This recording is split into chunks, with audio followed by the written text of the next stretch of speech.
Kalau MK tidak pernah punya keberanian untuk mendiskualifikasi orang yang melakukan kecurangan, menurut saya setiap pemilu orang akan bermain curang karena dia berpikir nggak akan mungkin mereka juga akan didiskualifikasi. Kan itu logikanya. Kelemahan kita adalah publik kita tidak terlalu kuat dalam melakukan semacam advokasi. Bagaimana MK itu harus menjaga performanya dengan baik.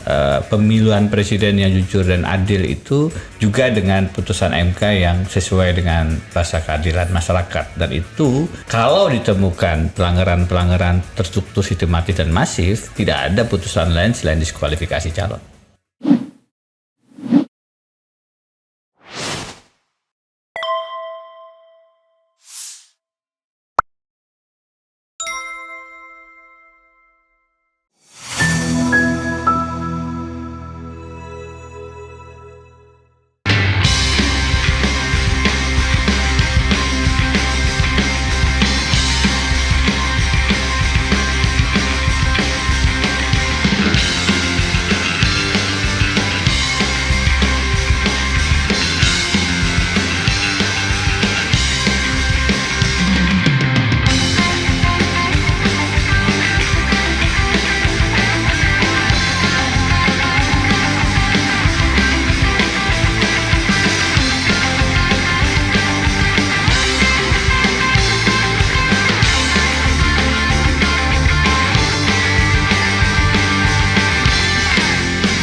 Jadi kalau saya lanjutkan Bang, justru karena berangkat dari pengalaman mengadvokasi sistem pemilu legislatif yang tetap terbuka itu, maka tidak cukup hanya dibutuhkan langkah hukum.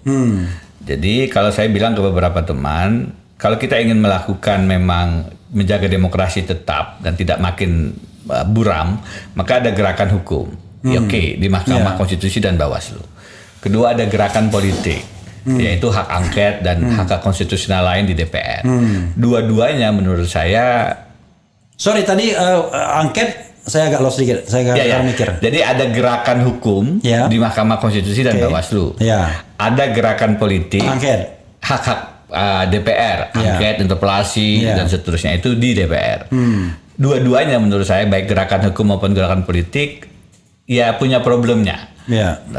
Tadi yang politik kita bisa hitung, kalau memang butuh untuk menyatakan pendapat 2/3 hadir, 2/3 setuju. Dengan kalkulasi sekarang tapi coba lihat sudah mulai ada yang mengatakan tidak perlu dan seterusnya dari 01 atau bahkan 03. Yang tersisanya gerakan sosial. Gerakan sosial, beberapa teman sudah mulai memikirkan adanya people tribunal. Peradilan rakyat bagi Jokowi. Jadi tidak lagi peradilan negara yang sudah kehilangan legitimasi di mata etis dan moralis kita dan konstitusionalis kita.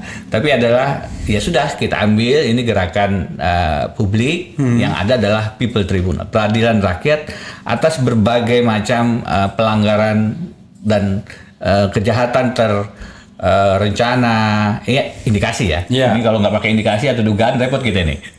Dugaan yang dilakukan oleh Presiden Jokowi. Dan menurut saya berangkat dari kasus advokasi sistem pileg terbuka, MK bisa kemudian memilih itu salah satunya karena ada advokasi publik. Jadi jangan hanya bicara pembuktian TSM, tapi harus ada gerakan yang juga masif dan juga dengan angka yang tidak sedikit untuk juga memberikan semacam pesan aspiratif kepada MK ini harus diputus dengan benar sesuai rasa keadilan. Dan menurut Anda kalau seandainya MK memutuskan bahwa ini TSM dan kemudian mendiskualifikasi calon itu benar? Harusnya. Kalau kita bicara TSM putusannya diskualifikasi Bang. Kalau alternatifnya kan cuma dua nih. Kalau dalam hal saya itu pemungutan suara ulang pada saat Pilgub Kalimantan Selatan. Tapi kalau TSM sanksinya sebenarnya diskualifikasi calon. Diskualifikasi dan gelar pemungutan suara ulang di antara yang tidak diskualifikasi. Tentunya begitu. Kalau tinggal dua harus diulang. Apakah kemudian otomatis nomor satu yang menang? Menurut saya problematik tuh kalau begitu caranya nih. Ini kan aturannya kosong nih Bang. Kalau yang begini nih, tentu ada perdebatan tata negaranya gitu. Kalau saya memilih pemungutan suara ulang. Prof Iwan? Saya klarifikasi dulu tentang MK tadi ya. Iya. Saya pesimis dengan MK itu karena pengalaman beberapa tahun yang di belakang. Iya. Ya kan? Berapa tahun? Iya mungkin 5 tahun ke belakang. Oke, 5 tahun Sejak ke belakang. Pilpres 2019. Bukan 10 tahun belakang. Karena kalau 10 tahun belakang 2010 itu Akhil Mukhtar sudah 2010. Ya, itu termasuk. Tapi Berarti eskalasi. 14 tahun belakang berarti. Ya, eskalasinya kan meningkat di menjelang pemilu ini ya. Oke. Tapi itu dimulai dari pemilu 2019. Ketika menurut saya kira proses persidangan itu tidak berjalan dengan sebagaimana mestinya ya. Yeah. Karena kita punya waktu yang sangat singkat untuk membuktikan. Yeah. Dan tidak ada sebenarnya pembuktian yang secara saintifik di apa ya, untuk membantah apa yang kita sampaikan. Omon-omon aja gitu Yeah. ya.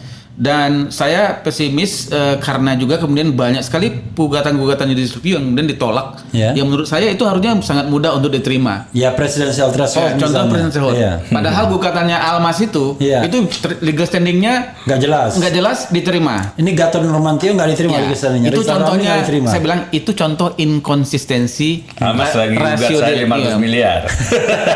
Itu contoh konkret inkonsistensi pertimbangan hukum hakim MK dalam perkara yang berbeda. Tetapi kalau saya ingin ke depan ini terkait dengan sengketa pilpres ke depan, tentu saya punya harapan kepada hakim MK yang sekarang. Kalau mereka ingin merubah catatan sejarah yang tidak baik dalam beberapa tahun yang belakang ini. Misalnya kita sama-sama mengingatkan hakim MK bahwa salah satu fungsi dari MK itu adalah kan sebagai the guardian of constitution. Yeah. Dia menegakkan prinsip-prinsip konstitusi. Yeah. Salah satu prinsip konstitusi itu adalah dia tidak boleh membiarkan penggunaan kekuasaan yang sangat eksesif, ya, dalam bentuk apapun. Yeah. Terutama dalam hal ini adalah dalam pemilu. Yeah. Apakah hakim MK akan membiarkan praktek bagaimana pemilu itu dimenangkan dengan cara penggunaan kekuasaan? Itu kan tidak fair pertarungannya. Dan tidak mungkin mereka tidak belajar itu ya. Iya, nggak mungkin mereka tidak paham gitu. Nggak belajar itu nggak mungkin. Menurut saya ini tinggal keberanian, independensi, imparsialitas dari hakim MK yang ada sekarang. Kalau mereka bisa, ya, saya kira tidak sulit untuk memahami fenomena TSM itu, ya. Tapi walaupun tergantung nanti bagaimana tim yang mengajukan sengketa bisa membuktikan ya. Tapi kalau saya pribadi sebagai orang yang melihat, tidak sulit untuk melihat ini prakteknya ada desain TSM yang berlaku dalam Pilpres atau Pileg dalam 2024 ini. Saya kira pertanyaannya sangat tergantung bagaimana hakim MK yang sekarang ini punya komitmen dan punya keberanian untuk menegakkan fungsi MK itu sebagai the guardian of constitution. Mereka harus berani mengatakan bahwa kalau ini betul-betul telah terjadi pelanggaran konstitusional yang serius, MK harus berani membatalkan putusan KPU. Yeah. Kalau perlu MK harus berani mengatakan kalau memang itu pelanggaran pidana pemilu yang serius, dia harus berani mendiskualifikasi pasangan calon yang melakukan pelanggaran serius itu. Yeah. Dan itu di negara lain itu pernah terjadi. Karena kalau tidak, Pak Refli, kalau tidak, saya kira kalau MK tidak pernah punya keberanian untuk mendiskualifikasi orang yang melakukan kecurangan. Menurut saya setiap pemilu orang akan bermain curang karena dia berpikir nggak akan mungkin mereka juga akan didiskualifikasi, ya nggak? Iya. Kan itu logikanya. Tapi ketika kemudian MK punya keberanian mendiskualifikasi, saya kira ketika itu orang berpikir untuk tidak melakukan kecurangan dalam kontestasi politik pemilu. Oke, terakhir ya. Kan ada 3 variabel yang menurut Anda akan mempengaruhi putusan MK. Satu, seberapa kuatnya permohonan dan pembuktian yang dilakukan. Kedua, tadi dibilang gerakan sosial.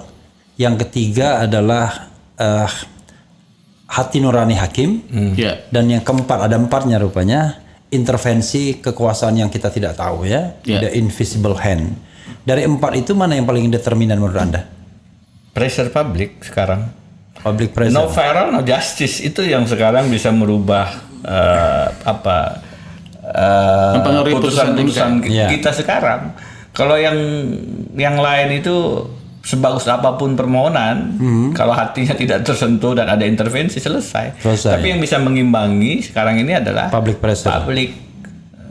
Jadi kita harus melakukan langkah-langkah yang juga mengajak publik untuk melakukan menyuarakan aspirasinya secara biar hakim yakin bahwa ini adalah problem rakyat bukan problem elit. Closing statement. Saya 2 ya. Iya. Saya kira kuncinya ada 2 dalam sengketa kalau ini berakhir di MK. Yang pertama adalah sejauh mana kemudian tim hukum yang mengajukan gugatan itu mempersiapkan bukti-bukti tentang TSM itu. Yang kedua, saya setuju itu terkait dengan bagaimana publik melakukan advokasi ya. Karena ini kan kepentingan publiknya sangat besar. Saya dengan Denny itu sedang riset ya.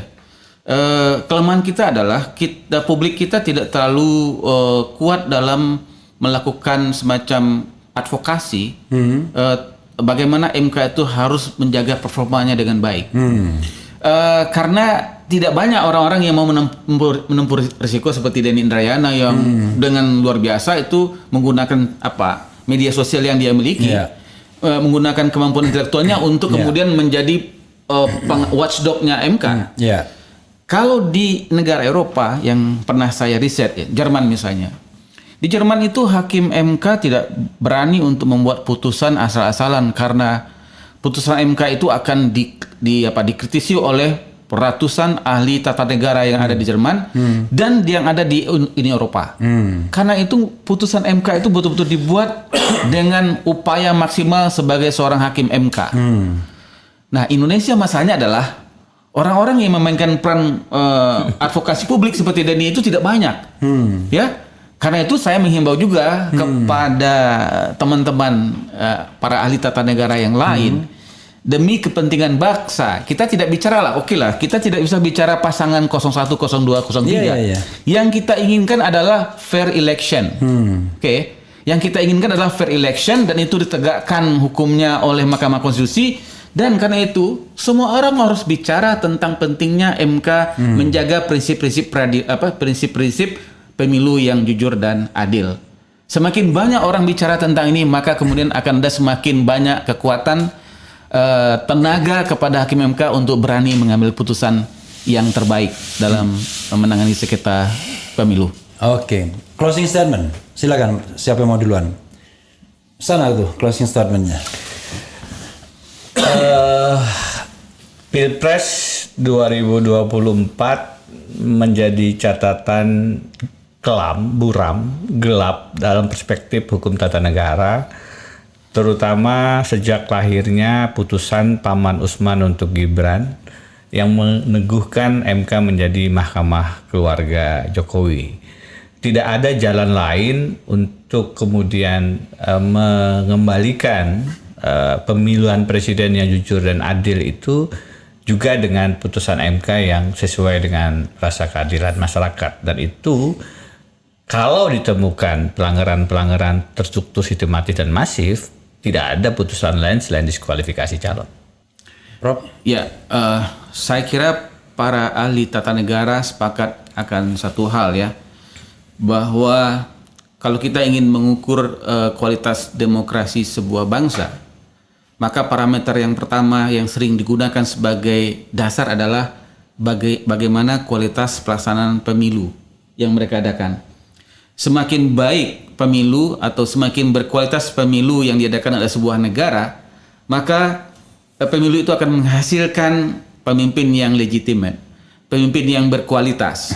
Sebaliknya, semakin buruk kualitas pemilu, maka dia juga tidak bisa menghasilkan pemimpin yang berkualitas. Karena itu, saya melihat menjaga supaya pemilu itu berjalan dengan jujur dan adil, menjaga kualitas pemilu itu adalah bagian dari kepentingan jangka panjang kita untuk merawat demokrasi yang sudah kita perjuangkan semenjak tahun 1998. Kita ini adalah generasi 90 yang ikut turun ke jalan ketika memperjuangkan melawan otoritarianisme Orde Baru dan memperjuangkan demokrasi. Saya kira kita semua terpanggil untuk kemudian merawat agar demokrasi ini bisa terus berjalan dengan lebih baik di Indonesia. Dan kuncinya adalah pemilu yang jujur dan adil. Oke, saudara sekalian, saya tidak menyimpulkan apa-apa, tetapi perbincangan ini sangat baik ya bagi persiapan. Paling tidak kita berjuang dulu lah, baik itu di ranah hukum maupun di ranah politik dan di ranah sosial. Mudah-mudahan ketiganya bertemu dan kemudian baik bagi Indonesia, tidak hanya sekedar baik bagi pasangan calon tertentu. Wassalamualaikum warahmatullahi wabarakatuh. Waalaikumsalam warahmatullahi wabarakatuh. Keren. Keren.